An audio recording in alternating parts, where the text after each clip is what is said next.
Ég hér stödd fyrir utan gamla bæinn á Öngulstöðum í Eyjafjarðarsveit en hér stendur til að endurvekja gamla leikhúsið sem hér var starfrækt frá því vel fyrir aldamótin 1900. Ég ætla að líta inn og forvitnast aðeins nánar þetta. Til að byrja með geturðu sagt mér aðeins frá sögu þessa hús? Já, bara í örstuttu máli. Þessi bær er raun byggður á grunni gamals torfbæjar. Við vitum að hér var búið bara frá landnámsöld.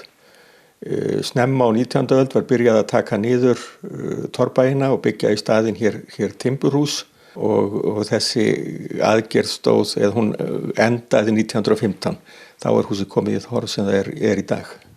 Og 1915, er þetta þá samkomuhús eða er enn búið hér þá? Það er búið hér fram til 1958 en við vitum að þessi stofa sem við erum með, hús sem við erum með núna, sem er það elsta af því sem að hér stendur upp úr jörðu, síðan eru eldri hlutir hér niður í kjallurum, að þetta er byggt einhvern tímann fyrir 1850 og þjónaði tilgangi. Hér kom fólk saman meðal annars til að setja upp leiksýningar og þetta hús hefur haft svo lengi sem ég veit til nafnið leikhúsið.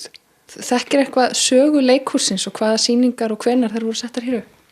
Ekki nógu vel en við höfum þó fundum nýlega, eða Ingibjörg fræðikona á Núpufelli fann nýlega bréf þar sem að kemur fram að hér var sett upp leiksýning 1884 eftir Ara og Þverá sem er hér nánast næsti bær, milli 100 og 200 manns sem að sáu þessar sýningar.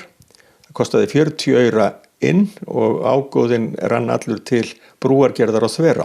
Þannig að það er rík leikhúshefð hérna í Eyjafjarðarsveit? Það er rík leikhúshefð og nú ætlum við að viðhalda henni hér á þessum stað með sýningum sem að verða hérna núna föstudaginn og laugardaginn.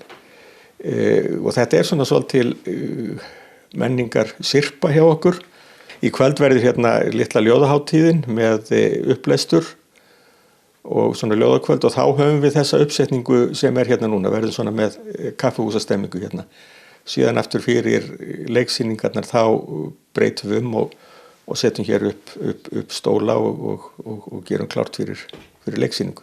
Ég trúi því að bara það að þú setjist inn í hús sem er nákvæmlega eins og það var fyrir 150 árum pluss, að það muni líka skapa svona með sérstaka stemmingu. Ég verð að fá að spyrja þig út í hérna lítinn hlera í gólfinu. Hvað getur sagt mér hann? Já, hann þjónaði þeim tilgangi að það var opnað þar og þar niður í kjallarinu var kvíslarinn og fyrir þessu höfum við heimildir að þetta var þannig. Þannig að þið munið endurvekja leikhúsið á Öngulstöðum? Já, við munum gera það með þessu.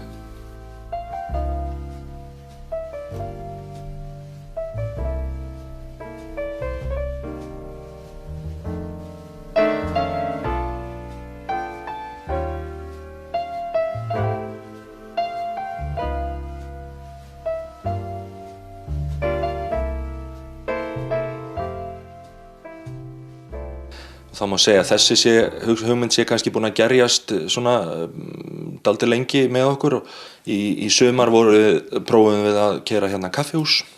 Þannig að við erum svona verið að velta fyrir okkur ýmsum leiðum til að koma hérna starfsemi hérna inn í þetta hús. En síðan náttúrulega bara þegar það var búið að hérna taka þetta allt í gegn hérna og þá náttúrulega sáum við það bara að saga þessa rými sem leikhús, hún er náttúrulega alveg frábær og skemmtileg og þess vegna náttúrulega liggur eiginlega bara beinast við að prófa að setja upp hérna einhvers konar leiklistaviðburð. Og það stendur til núna helgina. Hvað geturðu sagt mér frá þessum viðburðum sem verða hérna? Þetta eru hérna meðal annars vegna þess að þetta er ekki stórt rými þá kannski hæfir best að vera með einleiki hérna. Þetta rúmar ekki marga leikara og pluss það að Elvar Logi Hannesson hérna á Ísafirði er frekar nettur leikari þannig að hann passar mjög vel inn í þetta litla rými hérna. En hann sem sagt við leituðum til hans og komendíu leikhúsins sem að þau hjón Elvar Logi og Marsebil eiga fyrir vestan að koma og hérna leggja okkur lið í þessu og það var hérna auðsótt mál og þau ætla að koma hérna með annars vegar nýjan einleik sem er Gretti og svo marg verðlaunaðan einleik Gísla sögu Súrssonar sem hann hefur farið með víða og hlotið verðlaun og viðurkenningabæði hér og erlendis. Lagðu þið upp með að hafa þessi verk svona í þjóðlegum anda í stíl við húsið eða gerist það bara óvart? Ég held að það hefur gerst meira óvart. Það sem hann er að gera er yfirleitt og hefur yfirleitt verið í einhverjum svona þjóðlegum anda og það sem hann er að glæða gamlar persónur nýju lífi sko. Og þannig að það hentar á allan hátt alveg gríðarlega vel hérna hjá okkur sko. Það er aldrei að vita nema að það bætist eitthvað við hérna. Það er rosalega merkilegur andi hérna inni og rosalega mikið af litlum herbyggjum og örugglega ég átti aldrei sérstakt að sitja leiksýningu í þessu húsi. Já, ég held að það sé í rauninni alveg einstakt og maður finnur það bara þegar maður kemur hérna inn og þekkir aðeins til sögunar að þá held ég að það geti skapast hérna gríðarlega skemmtileg stemning. Nú svo fyrir sýningarnar þá mun Ragnheiður Ólafsdóttir sem er íbúi hérna í gamla bænum, hún mun segja gestum aðeins frá sögu leikhúsins, svona fara aðeins yfir það áður en að Elfar Logi stígur á svið. Nú svo í vinnustofunni á Lambinn á gistihúsinu okkar, þar mun Marsebil Kristjánsdóttir, eiginkona Elfars Loga, þar verður hún með málverkasýningu alla helgina.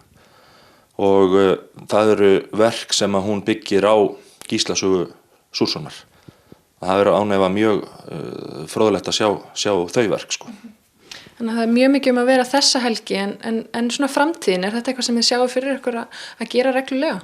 Já, okkur langar til þess og jafnvel að árlega að setja hérna upp einhvers konar leiklistarhátíð eða einleikja prógrami eða eitthvað svoleiðis sem við fáum fleiri til leiks og Elfar Logi er mjög áhugasamur þetta og hann ætlar að setjast niður með okkur helgina og svona spá og spekulara hvað verður hægt að gera og í rauninni hann er svo létt flippaður og hress sko að það er aldrei að vita nema að það verði eitthvað skemmtilegt sem að bera á góma þar. Það er nauðsynlegt að fá svona létt flippað fólk til liðs við sig í svona lag. Algjörlega sko og ég hafði nú nokkur viðkynni á honum þegar ég bjó vestur á Ísafirði sko. Og hann er gríðarlega skemmtilegur, hann er frjór og svona lætur allt bara flakka og þannig hann er algjörlega rétti maðurinn til að koma hérna og endurlífga þessa stemningu hjá okkur. Frábært, gangi ykkur vel með þetta. Takk fyrir.